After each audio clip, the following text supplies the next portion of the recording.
요즘은 어떻게 지내십니까? 요즘 정말 눈코 틀 새가 없다. 이 말이 무엇인지 실감하면서 보내고 있습니다. 민선 9기의 핵심 공약은 초평 근국지구 네, 경제자유구역 지정과 JTX 조기 착공입니다. 그렇습니다. 자세한 설명 좀 부탁드릴까요? 경제자유구역이라고 하면 내용이 대단히 어려운데 쉽게 말하면 모든 규제를 푼 지역입니다. 인천의 송도가 바로 경제자유구역을 통해서 국제적인 도시가 됐잖아요. 그런 사례를 만들어 보고 싶다. JTX가 들어서는 진천 지역이 어느 정도까지 이제 바뀔까요? 제가 쉽게 말씀드리면 진천의 지도가 바뀐다 라고 말씀드릴 수 있고요. 네. 교수님 어깨가 예. 너무 무거우신 거 아닌가요? 제 어깨가 무거워야 우리 국민들의 어깨가 가벼워집니다. 제 어깨를 무겁게 하겠습니다.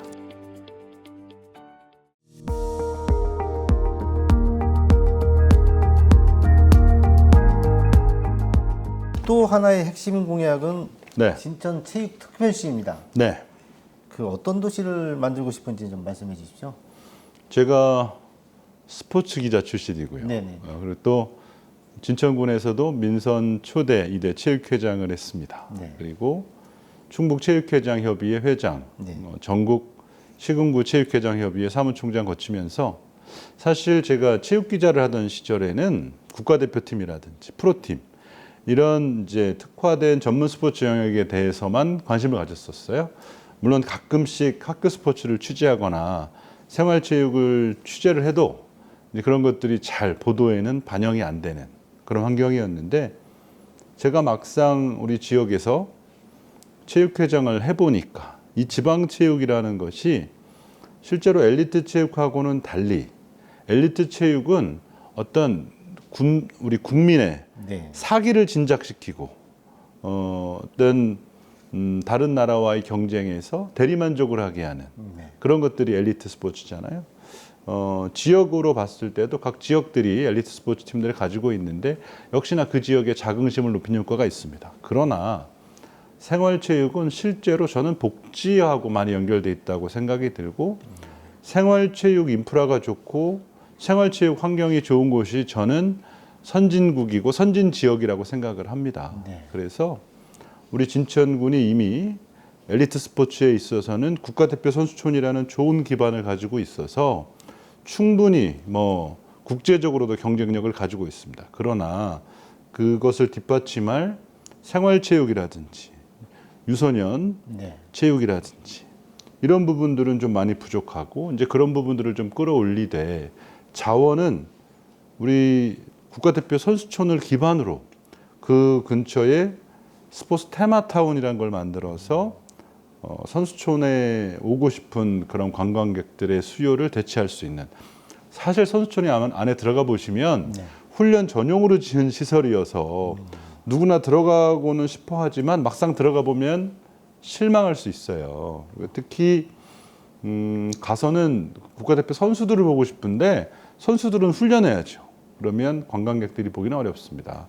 들어올 수 있는 인원도 제한돼 있고요. 그래서 그런 부분들을 좀 해소시키고 특히 이제 스포츠 산업이 선보일 수 있는 첨단 스포츠 산업이 선보일 수 있는 그런 곳으로 좀 그 스포츠 테마타운을 만들고 싶습니다. 그래서 유소년 체육부터 전문 체육을 아우르고 교육 기능, 네. 그다음에 관람 기능까지 다 가진 곳을 만들어서 향후에는 그곳에서 스포츠 엑스포를 열고 싶습니다. 스포츠 엑스포를 열고 우리 진천군 전역이 정말 모든 스포츠 영역이 잘 발달된 도시가 된다면 네.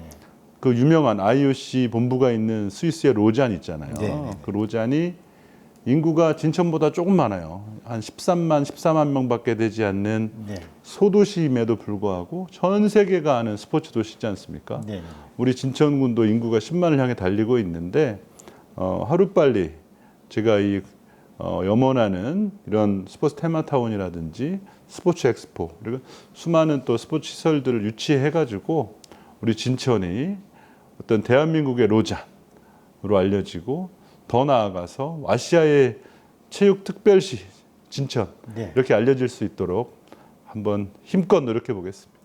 지금 추진하고 계신 부분들이 네. 전에 이제 스포츠 기자 생활했던 게 많이 도움이 되는 거죠? 그러면 스포츠 기자를 하면서 제가 거의 전 세계 주요국들을 다 다녔어요. 네네. 정말 그 뭐 한 30여 개국을 제가 그 출장을 다녔던 것 같은데, 그러면서 뭐 유럽이라든지 미국, 또 우리 가깝게는 아시아에서는 일본처럼 생활 스포츠의 토대가 잘 돼 있고, 또 네. 그것을 바탕으로 전문 체육, 엘리트 스포츠까지 잘 연계한 나라들을 보면서, 네. 그게 벌써 20여 년 전이거든요. 제가 대단히 부러워하고 우리 대한민국도 빨리 저렇게 따라갔으면 좋겠다 생각을 했는데, 이미 지금 저희가 많이 그 격차를 좁히고 있어요. 저는 그렇지만 우리 대한민국 진천에서부터 오히려 그런 나라들을 뛰어넘는 더 발전된 이런 스포츠 도시를 좀 만들어 보고 싶습니다. 군수님께서는 진천군만의 네. 그 군수님이 아니라 충청북도 전역을 아우를 수 있는 그런 어떤 스포츠 네트워크를 좀 구성해줬으면 좋겠습니다. 예, 특히 스포츠 분야에서는 네. 제가 전국 단위의 활약을 했던 만큼 네. 우리 진천을 중심으로 해서 네. 우리 충북이 또 대한민국의 중심지에 있잖아요. 네. 우리 스포츠의 또 중심지가 될 수 있도록 우리 여러 단체장님들과 함께 노력하겠습니다. 알겠습니다. 네. 그 관련해 가지고 또 정부의 공공기관 이전이 이제 가시권이 들어왔잖아요. 예. 진천에서 유치하고 싶은 공공기관이 있다면 좀 말씀해 주십시오. 제가 너무 이제 체육 쪽에만 관심이 있다 이렇게 오해를 하실 수도 있는데, 저는 국민체육진흥공단을 제1호 공공기관으로 꼽고 있습니다. 국민체육진흥공단이 막연히 스포츠 관련 공단이어서 제가 원하는 건 아니고요. 네. 국민체육진흥공단은 그야말로 제2차 공공기관 이전 대상 중에서도 탑5 안에 드는 네. 알짜 공공기관이에요. 네. 예를 들면 우리 충북에서는 한국공항공사 이전을 바라고 있고, 네, 맞아요. 그 다음 순위 정도가 지금 국민체육진흥공단이거든요. 그래서 신용환 지사님도 예전에 지방시대위원회 부위원장 하실 때부터 네. 우리 충북을 위해서 여러 공공기관을 좀 잘 모셔와야지 할 때 손꼽았던 기관 중에 하나고요. 사실 국민체육진흥공단의 어떤 이전과 충북 유치, 특히 진천 유치에 대한 이야기는 제가 올 초에 진천에서 열었던 토크 콘서트를 통해서 가장 먼저 제기를 했고, 네. 그 제기 이후에 뭐 정부에서도 또 그리고 도에서도 이 국민체육진흥공단의 진천 이전 가능성에 대한 언급이 여러 차례 있었고, 이미 이제 정부에서도 실사를 한 걸로 제가 알고 있고요. 국민체육진흥공단은 그야말로 매출이 5, 6조 원 정도 네. 되는 아주 매머드한 공단이고, 그 중에 한 2조 가까이 영업이익을 벌어서 그 돈으로 전국에 있는 모든 체육시설을 지을 때 국비를 대주는, 우리가 문화체육관광부에 국비 받아왔다 50% 얘기할 때 그 국비는 문화체육관광부가 주지만 그 돈을 꺼내주는 곳은 국민체육진흥공단입니다. 그래서 대한민국 체육의 곳간으로 불리고 있는 스포츠 토토 그리고 경륜 경정 사업을 하기 때문에, 이건 이제 국가에서 이런 사업을 하면서 그 기금으로 체육시설을 짓는데 아낌없이 투자를 합니다. 근데 그런 매머드한 그 공공기관이 왜 진천에 와야 하느냐? 이재명 대통령께서도 공공기관 이전에 관련된 기조를 말씀 주실 때 네. 클러스터화가 중요하다. 이 공공기관을 그냥 입맛대로 잘 보이는 동네에다가 막 띄워주는 게 아니라 기존 기관들하고의 시너지가 필요하다는 거예요. 그러면 국민체육진흥공단이 지금은 대한체육회랑 함께 시너지 때문에 올림픽공원에 같이 있지 않습니까? 네. 국민체육진흥공단이 이전한다면 어디랑 붙어 있어야겠어요. 당연히 국가대표 선수촌 옆에 와 있어야 됩니다. 네. 그래서 국가대표 선수촌을 품고 있는 우리 진천에 와야 되고, 그 위치도 특별한 사유가 없다면 우리 광해연면 국가대표 선수촌의 인근으로 와야 된다라고 생각하고, 우리 진천군에서는 우리 지자체 차원에서 대환영하면서 국민체육진흥공단이 오셔서 아주 사업을 잘할 수 있도록 잘 제가 준비할 예정입니다. 국민체육진흥공단이 공공기관 이전 지역에서는 가장 큰 거 같죠? 우리 진천이 유치할 수 있는 기관 중에는 당연히 제일 크고요. 지금 2차 공공기관 이전 대상 공공기관 중에서도 아까 말씀드린 것처럼 한 탑 5에 드는 대형 기관이어서 지금 우리 진천 말고도 여러 곳이 특히 대도시들이 그 국민체육진흥공단에 이전을 탐내고 있는데 그것은 국가 균형 발전, 특히 지방 균형 발전이라는 이재명 정부의 어떤 모토와 어울리지 않는다고 생각합니다. 그렇기 때문에 우리 진천 같은 곳에 국민체육진흥공단이 유치되는 것이야말로 진정한 지역의 강소 지자체들을 육성하는, 그렇죠? 우리 진천이 여러 경쟁력이 있지만 아까 말씀드린 것처럼 작지만 강한 체육특별시를 만들고 싶다. 네. 국민체육진흥공단의 이전이 그것의 어떤 방점을 찍어줄 것으로 저는 기대합니다. 국민체육진흥공단 유치 네. 자신하십니까? 자신한다고 말씀드릴게요. 그렇게 단체장이 의지를 가지고 가야 60% 확률이 70%가 되고 70% 확률이 80%가 될 것이라고 생각합니다. 제가 더 자신감을 가지고 유치 끝까지 열심히 해보겠습니다. 진천에서는 상당히 중요한 부분 같은데 유치하기 위해서 또 국민들 뜻을 좀 모아야 되는 거 아닌가 그런 생각도 들거든요. 제가 깜짝 놀란 게요. 네. 제가 1월에 그런 얘기를 발표하고 나서 선거 국면에 돌입했지 않습니까? 선거 저 열심히 하고 있는데 그 국민체육진흥공단을 제가 유치했으면 하는 그 광해연면에서 뭐 수백 명의 그 국민들이 모여서 이미 뭐 추진위원회를 막 만드시고 했다고 네네네. 그분들이 막 저도 보고 싶다고 막 하셨어요. 제가 한참 선거 중이라 그분들하고 제대로 된 접촉은 못했습니다만 앞으로도 제가 그분들을 좀 뵈야 될 일이 있을 것 같고 그분들 말고도 네. 실제로 제가 선거 끝나고 이제 군수가 되면서 이런 이제 공약들이 잘 발표가 됐잖아요. 많은 진천 국민들이 동의해 주시고 특히 우리 국민체육진흥공단 유치를 위해서 자발적으로 민간위원회를 구성해서 본인들이 열심히 해보겠다는 분들이 지금 엄청 손을 많이 들고 계세요. 네. 제 역할은 그분들이 잘 활동하실 수 있게 네. 어떤 좀 서포트를 하는 것일 것 같고요. 지금 자발적으로 생겨나는 조직이 워낙 지금 많은 분들이 그거 원하고 계셔서 저는 잘 이렇게 붐업할 수 있도록 옆에서 지켜보고 돕고 하면 될 것 같습니다. 제가 계속 국민체육진흥공단 유치에 관해서 예. 말씀드리는 것은 그만큼 무게가 있으니까 군수님이 더 부담을 가지시라 그 말씀드리는 겁니다. 예. 알겠습니다. 네. 이제 산업도 중요하지만은 진천에 뿌리는 농업입니다. 네. 지난번에 취임식 때도 네. 군수님 말씀 중에 이 부분이 가장 박수를 많이 받으셨군요. 그러니까요. 네. 우리 농민들이 그때 또 많이 오셨나 봐요. 네. 예. 농사 월급제 예. 어떤 내용인지 좀 말씀해 주시죠. 예, 제가 이렇게 우리 군의 어떤 부족한 부분을 보니까 네. 사실은 뭐 농민들께 우리 예산도 좀 많이 투입하는 편이고 우리 진천은 농업에 대한 신경을 많이 쓰고 있어요 지금도. 네네. 이제 그러나 여전히 늘 안타까운 것들이 어떤 유통이라든지 또 소득 구조. 그러니까 특히나 이 소득이 농업 소득은 쭉 재배를 해서 수확을 하면 한 번에 소득이 나고 그 소득을 가지고 또 다음 또 수확할 때까지 1년을 버텨야 되는. 그렇죠. 네. 특히나 쌀 농사 같은 경우에는 우리가 봄부터 얼마나 돈이 많이 들어갑니까? 농사를 시작하면서 결국에는 가을이 돼서 추수를 해서 이것을 쌀을 팔고 나야, 그렇죠?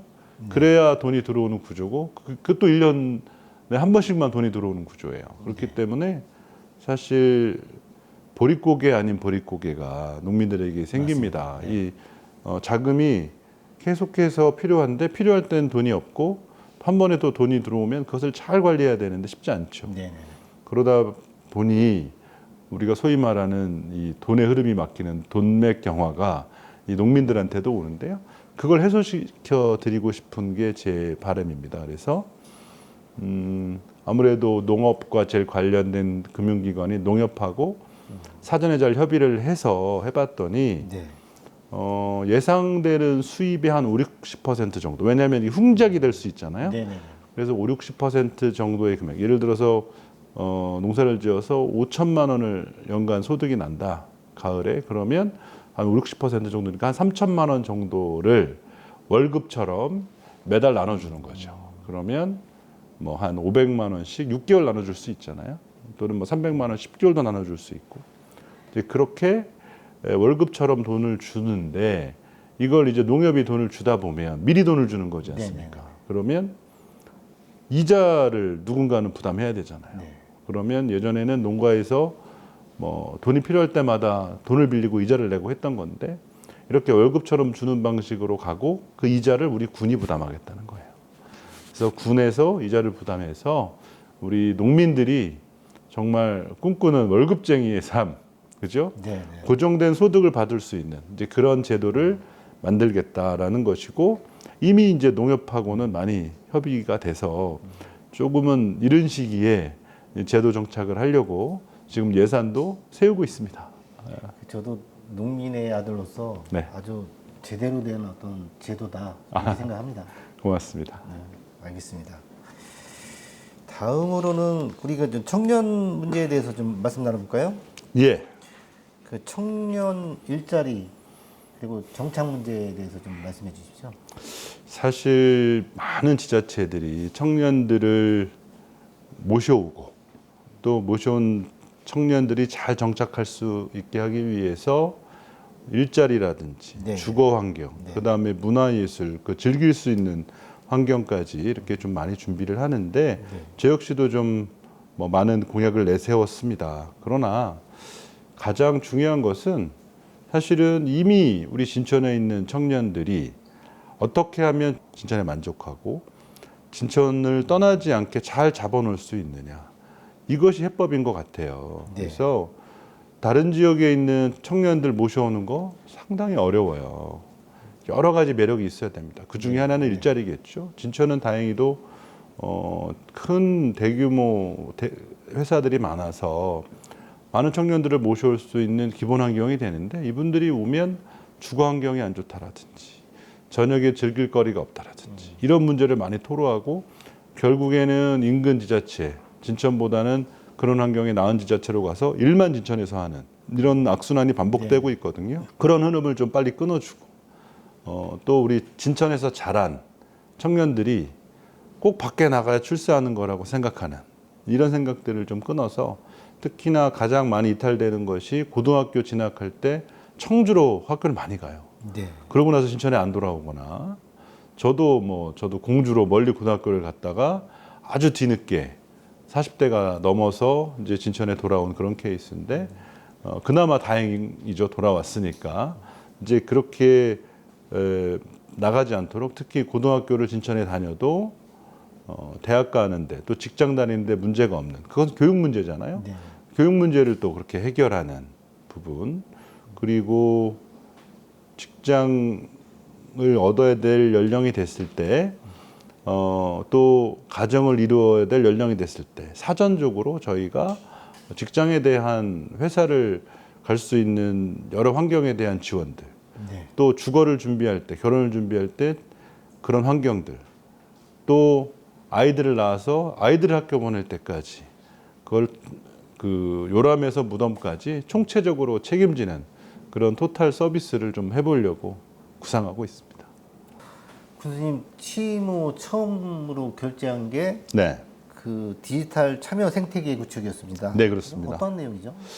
그 제가 여러 가지 뭐 공약들도 내세웠고 격이 다른 진천을 만들겠다고 했던 것들을 좀 모아 보면 그 중에 가장 핵심은 우리 국민들과의 소통이고 네. 특히나 이 군정에 대한 큰 방향의 결정은 국민들이 하고 저희는 실행을 하겠습니다라고 제가 말씀을 드렸는데 그것이 이제 현실적인 공간에서 이루어지는 게 네. 쉽지가 않잖아요. 이것은 사실은 뭐 직접 민주주의에 대한 부분이고 그럼에도 불구하고 저희가 어떻게든 국민들의 의견을 군정에 반영하기 위한 노력을 게을리하지 않기 위해서 국민들이 실제로 이런 여러 의사결정 과정에 디지털을 통한 참여를 하시는 거죠. 그래서 우리가 마련한 앱이라든지 이런 곳을 통해서 네. 참여를 하시고 뭐 건의도 하시고 의사결정에도 들어오시고 이렇게 하시면 그것을 포인트를 만들어 가지고 그분들께 보상을 주는 거예요. 아, 네. 이것을 뭐 그냥 해도 많은 분들이 참여하시겠지만 보상을 주면 더 많은 분들이 적극적으로 하실 거 아니에요. 그러면 그것을 진천페이 앱에서 쓰실 수 있게 네. 드리는 겁니다. 우리 지류 상품권이 아닌 디지털 상품권으로. 그러면 이분들이 이 페이앱에 있는 것은 진천에 써야 되기 때문에 다시 진천에서 소비를 하시겠죠, 그걸로. 그래서 우리 국민들의 군정 참여라는 그런 뜻깊은 행위가 네, 네. 어떤 본인들에게는 페이앱에 쓸 수 있는 어떤 포인트로 이렇게 전환이 되고 그것을 다시 우리 진천에서 사용하고 그걸 사용하게 되면 우리 지역 경제, 상권에도 도움이 되잖아요. 이런 선순환 구조를 좀 만들기 위한 그런 정책이라고 보시면 좋겠습니다. 알겠습니다. 저는 지난번에 이제 이재용 군수님하고 네. 똑같은 대담 시간을 가졌는데 네. 지금 뭐 인구 소멸이라는 어떤 네. 그런 어려운 점도 있고 다 같은 고민입니다. 네, 지역 간 어떤 상생 협의회를 좀 구성해가지고 네. 좀 같이 나눌 수 있으면 같이 나누고 네. 그런 부분이 좀 필요할 것 같은데 그 부분에 대해서 좀 군수님 생각하고 계신 게 좀 있으실까요? 우리 이제 그 증평과 진천은 이렇게 경계가 맞닿아 있는 이웃 군이죠. 네. 그리고 또 우리 바로 옆에 또 음성군도 있습니다. 네. 그래서 우리가 국회의원 지역구도 같기 때문에 보통 중부 3군이라고 해서 증평, 진천, 음성을 부릅니다. 이 세 지자체는 사실 사이가 상당히 좋고요. 지금 음성 군수님이 3선, 그 증평 군수님이 재선, 네. 제가 초선. 그래서 제가 사실 세계 군수님들 중에 제일 막내고 네. 당도 같고 그렇습니다. 그래서 앞으로 좀 잘 지낼 생각을 하고 있고요. 특별히 또 증평과는 우리가 또 청주를 이렇게 맞닿아 있는 두 개 지자체로서 또 청주공항을 인접한 두 개 지자체로서 협의해 나가야 될 일들이 대단히 많습니다. 우리 중부 3군이 사실은 각각의 지자체로 분리돼 있지만 하나의 목소리를 좀 낼 수 있고 서로 간에 잘 교류해서 우리 중부권의 어떤 메가시티는 아니더라도 어떤 큰 규모의 어떤 지자체 연합처럼 그런 좀 환경이 된다면 대단히 좋을 것 같습니다.